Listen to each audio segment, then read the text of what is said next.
The events in this program are inspired by a true story. Names, dates, and events have been changed. Viewer discretion is advised. On this episode of Bizarre Murders, Jorge and Miguel are famous wrestlers who also happen to be twin brothers and little people.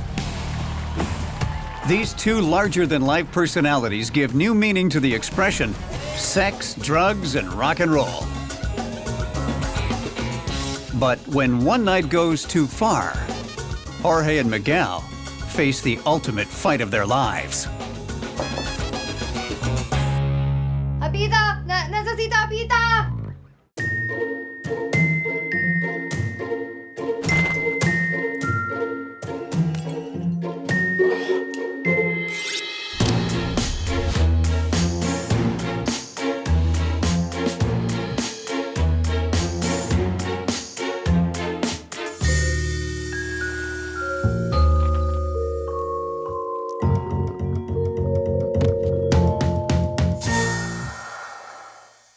Nobody should die that way. I've never seen anything that horrific. One of the duties of a pathologist is to determine the cause of death. Watch on mobile devices or the big screen. All for free. No subscription required. Download Veely now.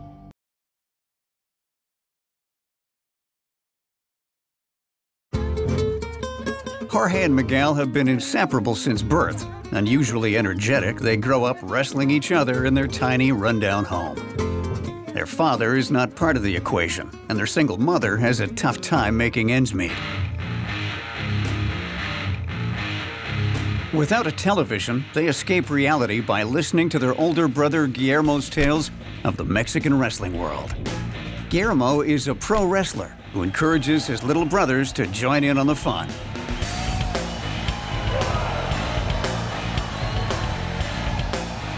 When they're teenagers, Guillermo sets the twins up with their first gig. They are billed as Los Gemelos Locos, the Crazy Twins. Jorge and Miguel are brash and wild, and at 4 foot 8 inches tall, ×2, they put on quite the show. In 1992, they adopt their adult wrestling identities, Hombre Salvaje and Cobra Voladora. And it doesn't take the tiny twins long to rise to the top of the Mexican wrestling scene.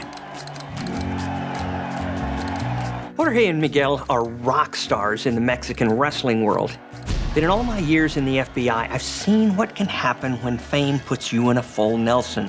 You can easily end up with 3 lifelong opponents: sex, drugs, and booze. Over the next several years, the twins divorce their wives and deal with a different kind of wrestling. This time, the opponent is their growing alcohol and drug addictions. Fiesta time, mi hermano!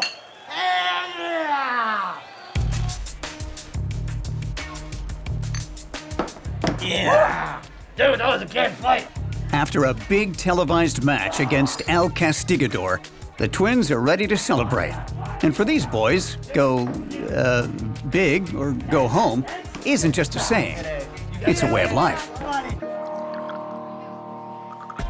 In the short time that Fernando the bartender has been slinging drinks at El Cutre Hotel, he's seen his fair share of louts. But these two are especial. Amigos, you think you can keep it down a bit? Huh? But when he asks them to tone it down, it falls on deaf ears. Wrestlers. We kept the belt, man. Yeah, 2 years running. Tag team, come on. Come on. All right, come on, fill this up. Here we go. Oh, hi. Hey. Good. How are you? Do you ever take your mask off? No. We leave these on all the time. Sure, there's a certain thrill meeting strangers in a dark, dingy bar. But in my experience, it doesn't always have a happy ending. There was this case where a guy was gagged and bound to his bed with his junk duct taped so tight to his body that when the medics finally got it off, he wasn't ever able to, well, do it again. Stranger danger is what we like to say in the FBI. The ladies make it known that they are prostitutes and that El Cutre Hotel is their office and place of business. And for a handful of pesos, will rock Jorge and Miguel's worlds.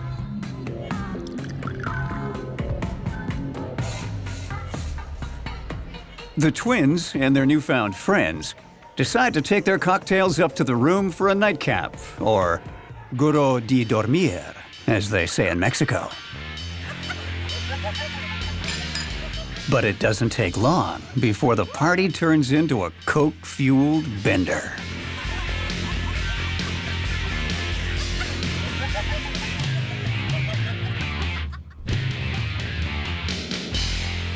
Just because Jorge and Miguel aren't able to actually receive the services that were agreed upon doesn't mean that these pros aren't getting paid, because that's how it works in this world.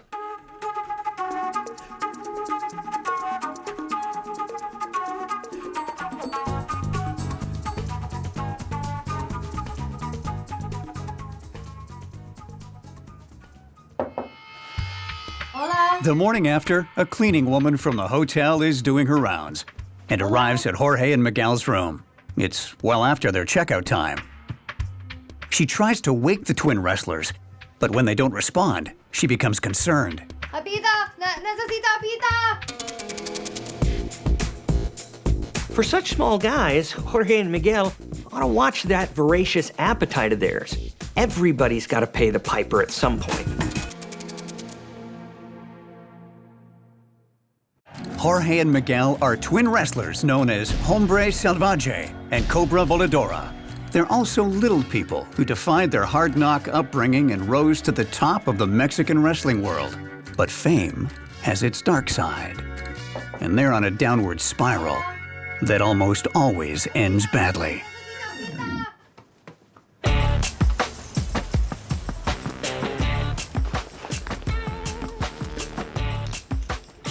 Cobra Voladora. ¿Quién? The Flying Cobra. I don't know who that is. From the Crazy Twins. Los Gemelos Locos. Once the police arrive on the scene, both Jorge and Miguel are officially declared deceased. The question the authorities immediately ask, was there foul play involved? But with no signs of forced entry and no signs of assault on the bodies, they can't ascertain the twin wrestlers' cause of death. It's empty.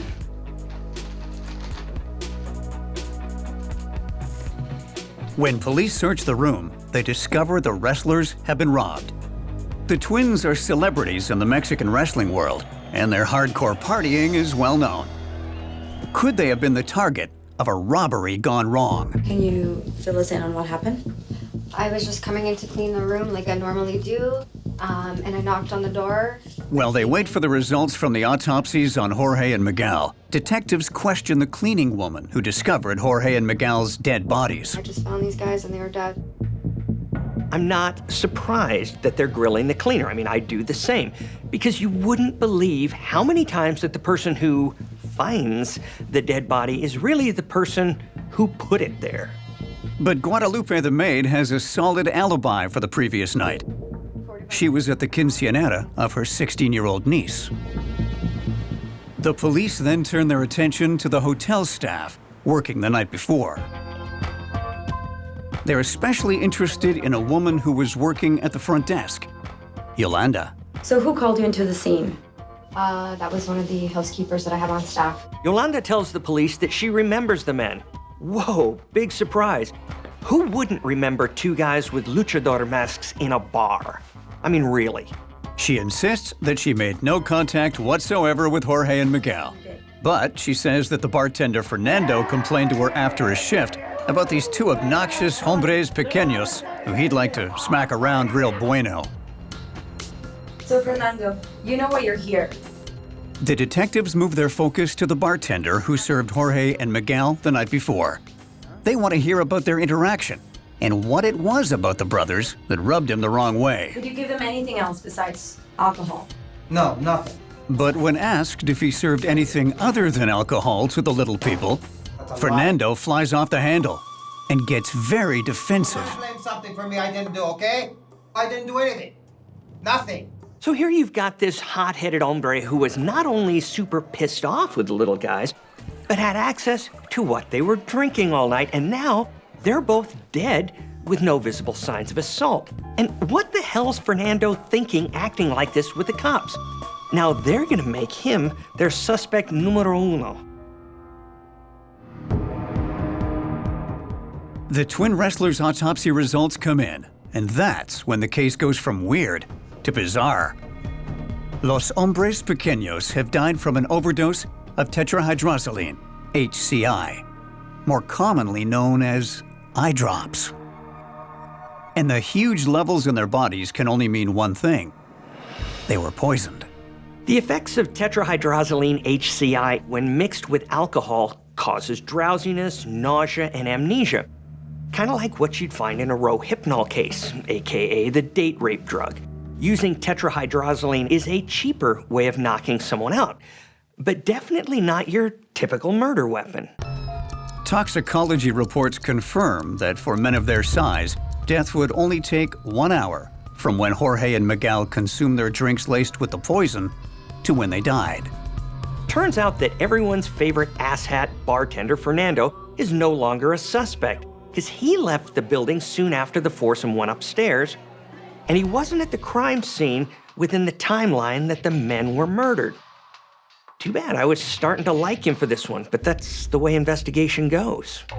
When detectives review past case files, they uncover several with a similar MO. Men who were drugged and robbed using tetrahydrozoline found in eye drops mixed with alcohol. But in these cases, there were never any fatalities. Detectives review the security footage from the hotel and isolate 2 mystery women seated with Jorge and Miguel. As far as the detectives know, they are the last people to have seen the twin wrestlers alive, which now makes them the prime suspects in the murder. Okay, they're leaving. Wait, let's see if we can get her. There. Their focus then turns to the women. That's the first suspect. Video security footage is one of the greatest things that ever happened to law enforcement. It's almost cheating. Solving a murder is still a major grind, but man, does it help when video is part of the evidence. Second lady. But without IDs for the 2 mystery women, detectives have no way of tracking them down. They release their sketches to other law enforcement agencies and the local media in hopes of turning up a lead. Sure, the media can at times be a pain in the ass and actually hinder an investigation. But when you need to track a suspect down fast, the widest reach is your best bet and the media is your best friend. It's all hands on deck to find the 2 mysterious ladies of the night who took twin wrestlers Jorge and Miguel to their hotel room for a little R&R the night they were poisoned to death. Jorge and Miguel are famous twin Mexican wrestlers, but they like to party a little too hard and never woke up from a wild night with 2 prostitutes. Autopsy reports showed they died from a lethal dose of tetrahydrozoline, also known as eye drops, mixed in alcohol. A massive search is now underway for the 2 women who were last seen with the twins the night they died. In other news, the twin wrestling brothers known as Los Gemelos Locos were found dead today in their hotel room on the east side of downtown. Mierda, what the hell did you do to them? ¿Qué hiciste? I did what we always do. Persons of interest. Anyone with information is asked to contact local police. Didn't you see that they were little people? How much did you put in there? Why didn't you tell me? Now the police is gonna come looking for us. It doesn't take long for the partners in crime to start unraveling. Angela and Rosa decide to separate while they can, hoping to lessen the chances of getting caught. With only scant physical evidence and the police sketches to go on, the cops are at a loss for how to track down their prime suspects. But then Angela makes a major mistake that leads to her capture. Free tip: when you drug your marks with the intent of robbing them, it's not a great move to later use one of their cell phones. Why not just buy yourself your own burner with the money you just stole, right? Angela is immediately traced, ID'd, and brought into custody. Can you tell us what happened? I didn't mean for anything to happen. We just met the men and we wanted to party. Have you guys robbed people before? The police grill her, trying to connect her to last year's string of arrests. Have you done this before? I didn't want to hurt those men. They were nice men. Angela admits that she isn't a prostitute, never has been. She makes her living drugging men with eye drops, and once unconscious, she robs them. She's been at it for years. The dynamic duo are actually part of an all-girl gang in Mexico called Las Damas that specializes in posing as pros, baiting men to their hotel rooms, drugging them, and robbing them blind. Can you tell me who this person is? This is Rosa. If anything happened to those men, it wasn't me. It was Rosa.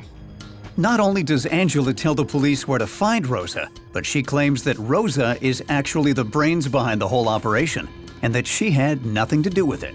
She didn't poison them. Kingpin Rosa did. She has done this before. I know this. I can't tell you the amount of times we got someone to flip while they're in custody at the FBI. A little bit of mind games with some carefully placed pressure, more often than not gets the person talking. Friends until the end, right? Not really.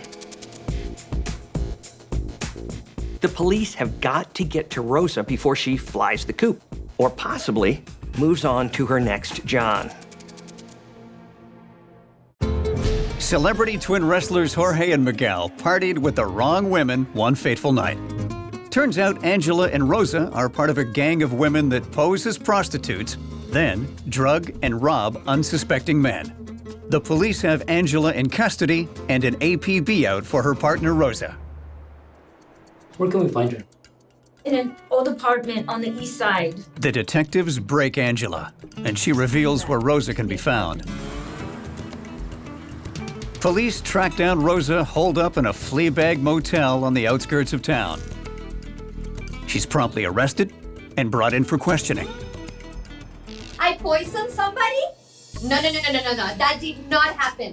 She said that you two were accomplices and you were the mastermind behind it. Angela, she's the one. If those people were poisoned, maybe she did that? I didn't know nothing about that. Shocking, I know. But Rosa doesn't agree with Angela's assessment that she's the mastermind. Not surprisingly, she claims that Angela's the real leader and that she was just doing what she was told. She's the one who has been planning these things all along, okay? Despite both women accusing the other of the crime, they worked as a team, carrying out the poisoning and the robbery together. Look at that, Ronnie! Oh, here we go. Salud, amigo.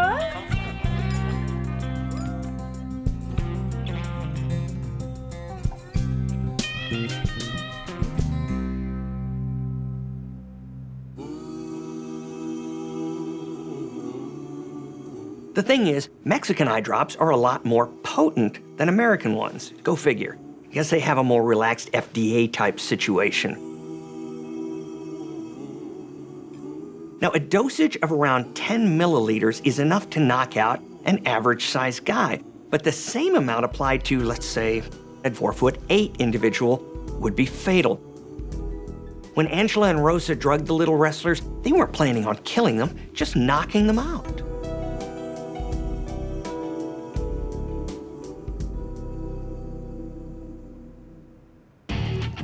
Even though they didn't intend to kill Jorge and Miguel, Angela and Rosa are arrested for murder. And if you knew how much to give them, we wouldn't be here right now. The duo are sentenced to 55 years in prison for the murders of Jorge and Miguel. Twin wrestlers also known as Hombres Salvaje and Cobra Voladora. So there you have it, ladies and gentlemen. Don't get with a prostitute. It's illegal, and you could go to jail. That's if you're lucky, because as we just saw, you could get drugged and robbed, or even poisoned and die like a scumbag in a sleazy hotel room that smells bad and has bed bugs. On this episode of Bizarre Murders, Donna and her daughter Shayna have lived a life of hardship. Shayna's illnesses have left her wheelchair-bound, and her mother has sacrificed everything to help her. But when Donna encounters evil at the hands of a stranger and her daughter goes missing, police race against time to save them and uncover a hidden secret.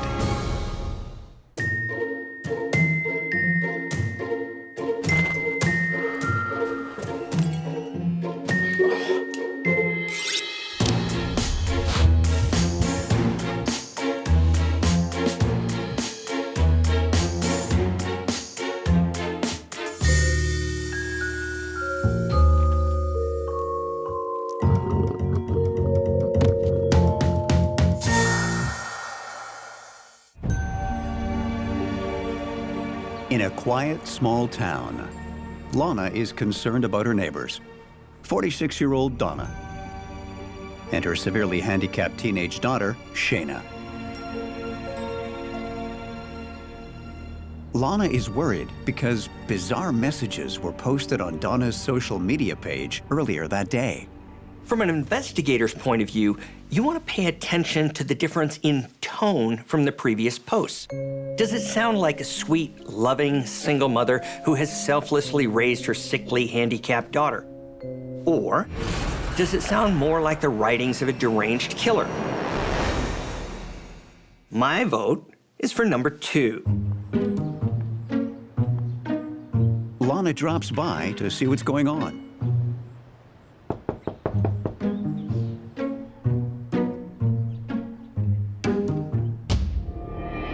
The house looks like it's been ransacked.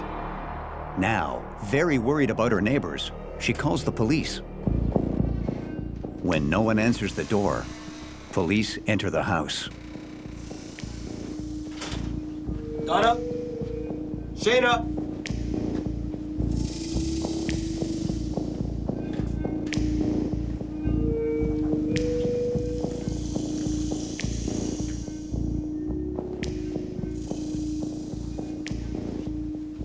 He makes a horrific discovery.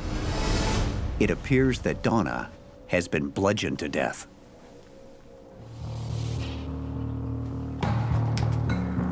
Hey, dispatch, we've got a dead body here. No murder weapon at this time. No signs of forced entry. Send backup. When you don't see any evidence of forced entry, you can often conclude that the victim knew their killer. It happens more often than we'd like to think. An unsuspecting person opens the door to their trusted friend or relative, and the murderer waltzes right in. Game over. Police do a sweep of the entire house. The good news? The killer is gone. The bad news? So is Shayna. Shayna is confined to a wheelchair and can only travel with her mother's assistance. Everything points to a kidnapping. Imagine the situation the police have on their hands. It stands to reason that the killer has taken Shayna. So somewhere out there, there's a severely disabled teenager whose chances of survival are slim. During my time with the FBI, I learned the hard way that if you don't find the victim of an abduction within the first 48 hours, it gets pretty grim, and it gets that way fast. There's a ticking clock, and it started hours ago. Police interview Donna's neighbor, Lana. She tells them that Shayna has been having a romance with a man she met online. He's really cool. He's really, really cute. He makes me laugh. He's so funny. Does your mom know? No. Oh my God, she'd kill me. His name is Robbie, and he's a 32-year-old resident of Utah. Now we're getting somewhere. Whenever you've got a missing woman, the first place you look is her husband or boyfriend. 85% of the time, if they haven't done the deed themselves, then they've masterminded it. And I use the term mastermind kind of lightly. Using Robbie's social media account, where he has helpfully posted his address, the police are able to track him down to Salt Lake City, Utah. Really? Posting your address on your social media account? Oh, come on. That has to take the cake for one of the stupidest things anyone can do, much less a potential criminal who police are looking for.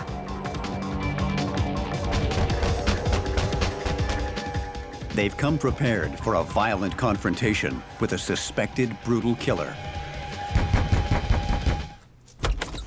Sorry, I was just in the bathroom. Come in. Who's there? Instead of finding a sickly, disabled Shayna, possibly tied and bound, Shayna? The police find an able-bodied, healthy young woman.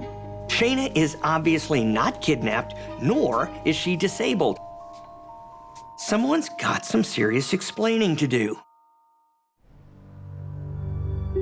Shayna and Robbie admit they've been having a secret, long-distance love affair. The investigation has taken a bizarre and completely unexpected turn. So now the investigators have to switch lanes, throw their original assumptions out the window, and follow the breadcrumbs. And in this case, it's not a straight line. Shayna, I've got to tell you, your mother's dead. What? She was murdered. No.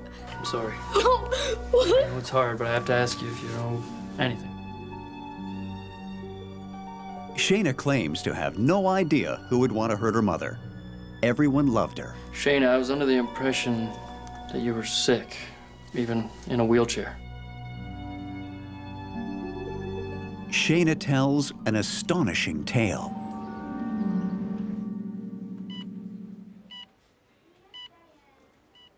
For her whole life, she has been forced by her mother to pretend to be an invalid. Shayna. Mom, I feel fine. She had none of the medical problems or illnesses Donna claimed she had. Even her age had been a lie. Most people thought Shayna was 18. In reality, she's 26.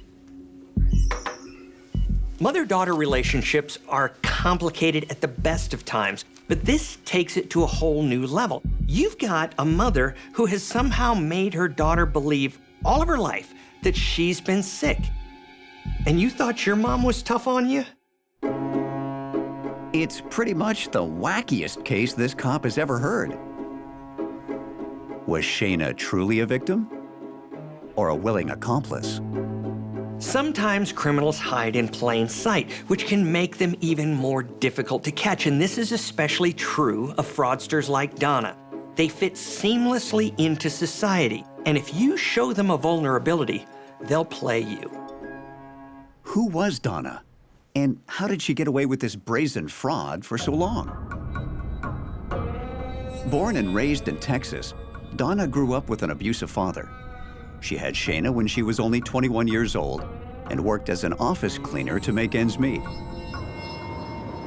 When Hurricane Ike hits and she loses everything, she packs up and moves north to Cheyenne, Wyoming for a fresh start. I've been taking care of her all her life. I'm her mother, and I know what's best. She needs the surgery. From the moment she was born, Donna claimed her daughter suffered from numerous ailments. She's sick. They travel from clinic to clinic, with Donna browbeating medical experts to provide the diagnosis she wants for Shayna. If one doctor doubts her claims or produces negative test results, I'm gonna get a second opinion. she simply goes to another.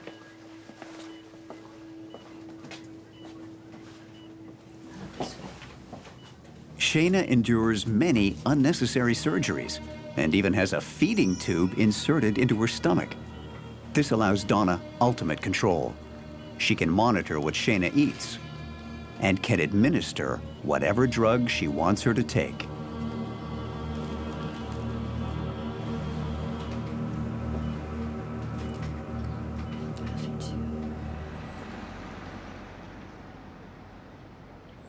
Shayna, look at the beautiful colors in this book. Oh, what a cute little bird. My goodness. He seems to be quite happy to be there, too. Oh, look at these. Donna treats Shayna as though she's many years younger than she really is. Hey, sweetheart. I like his shirt. She withdraws her from school, telling everyone she is stuck with the mental capacity of a 7-year-old. By the time she's a young teen, Shayna doesn't even know her true age. Sweetheart. It's okay. I'm not feeling well. I think I might need my pills. Of course, sweetheart. Of course.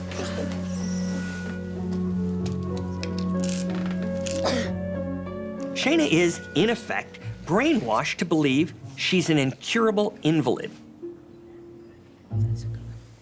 So the next time you think you've got problems with your own mother, think again. Here's your check. The public eats up the story of a single mom with a severely disabled daughter.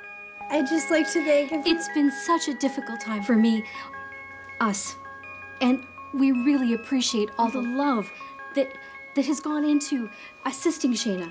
Being a single mom is hard, but with all the help from everyone, we really appreciate it. Don't we, Shayna? Donna benefits from social assistance and donations. This woman makes Joan Crawford look like a saint. Not only is she making her daughter ill, but she's making a quick and easy buck at the same time. What no one knows is that Donna is exhibiting classic signs of a rare and highly disturbing condition. It's going to be so helpful to us, isn't it, Shayna? Munchausen syndrome by proxy, a disorder in which a spouse or a caregiver fabricates illness in their partner or child. So let me spell it out for you non-believers. Basically, your loved one isn't killing you. They're simply making you sick so that they can get attention. I would do anything for my daughter. It's a controversial concept and not universally accepted by mental health experts. So as an investigator, you've got to wonder, is it deliberate abuse or something that the instigator can't help? Is it a real illness or a way of rationalizing appalling behavior? In my 25 years of law enforcement, I've seen strange motives, but making your daughter believe she's dying so you can get attention, well, that pushes the crazy meter full tilt. Shayna is forced into a life of deception until one day she makes a glorious discovery: the internet.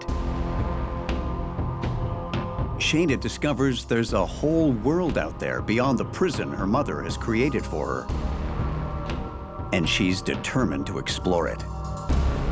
Up until now, Shayna isn't a typical teen, but deprive them of candy and they'll want candy. Deprive them of a social life, you get the picture. Shayna becomes quickly obsessed with the new opportunities presented. Shayna sets up 3 secret social media accounts and communicates with people at night when Donna is asleep. And by people, I mean boys. And by boys, I mean men. Shayna's first attempt at independence takes place at a comic book convention, a rare treat from Donna for her sick daughter. Shayna takes the first chance she can get and ducks out of Donna's view.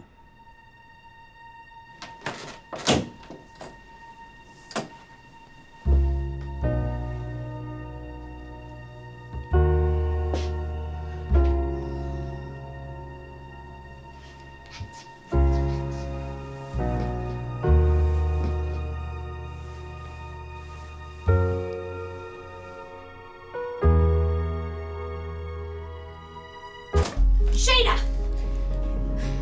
Get your hands off my daughter, you pervert! She's only 16! I'm gonna call the police. Beware a mother scorned, especially one with psychological issues. And you are never going to leave me. And this, you are never going to see again. Ever. Ever. Every rational human being has their breaking point. And the moment in the hotel room is the proverbial last straw for Shayna. Donna eventually gives back the computer, figuring that Shayna has learned her lesson. But Shayna has other plans and begins plotting to escape her mother and their life of deception for good. The internet has changed the world in a lot of ways, from how we interact with each other to how we form intimate relationships. Enter Robbie. Maybe not the greatest catch in the world, but for an isolated young girl whose only means of communicating with the outside world is online, not bad. Together, they create a vivid online fantasy world.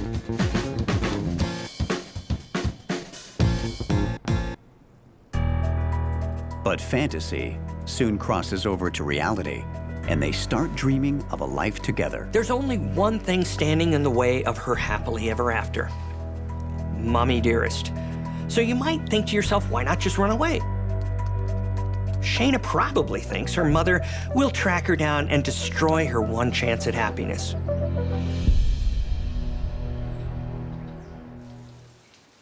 After a year of dating online, Shayna and Robbie finally meet IRL, in real life, at a movie theater. The movie can wait. They find a private spot to consummate their relationship.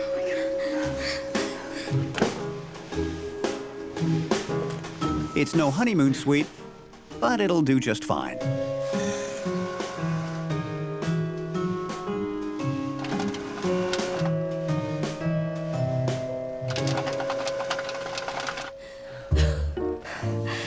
Let's run away together. What? Yes. I can't. My mom. No, she wouldn't understand. She needs to be gone for me to be with you. Shayna reveals to Robbie her big plan to permanently erase her jailkeeper, AKA her mother, from her life. And she needs Robbie's help. If I had a girlfriend and she told me on our first official date that she wanted to kill her mother, I'd run for the hills. But then again, love can cause people to throw caution to the wind. If I were to venture a guess, I'd say the fantasy world Shayna has created has crossed over from fantasy to delusion, and she's looking for someone to do her bidding. Let's do it.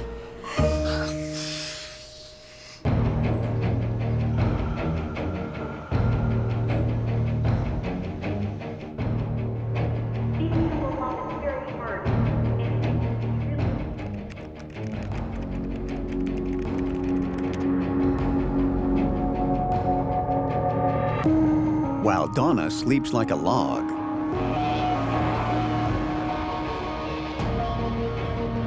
Shayna sneaks out of her bedroom and quietly lets Robbie into her house. That's perfect. We gotta do this.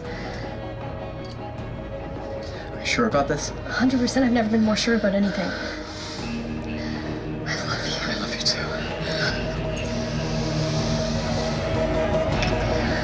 With Donna blissfully unaware, her beloved daughter prepares to cut her sleep a little short.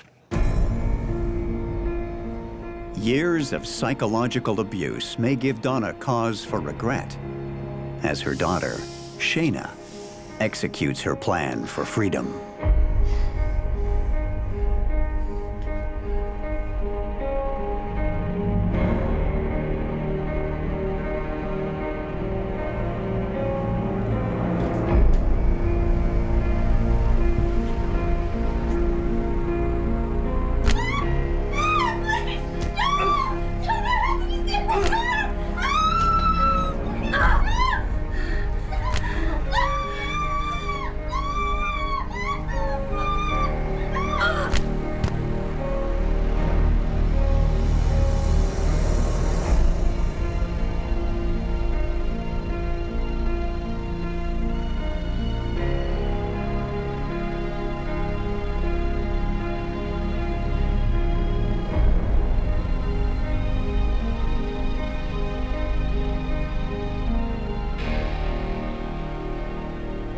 Children killing their parents is very rare. It's even more rare for a daughter to be involved in killing her mother.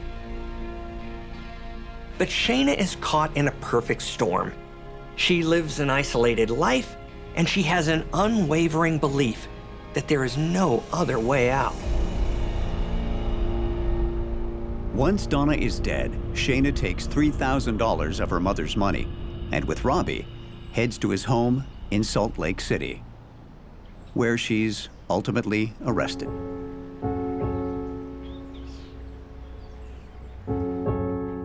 The people of Cheyenne are utterly shocked.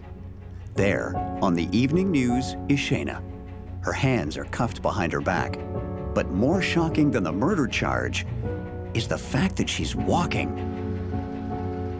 Although the murder appears premeditated, given the unique nature of her circumstance, Shayna is allowed to plead guilty to second-degree murder.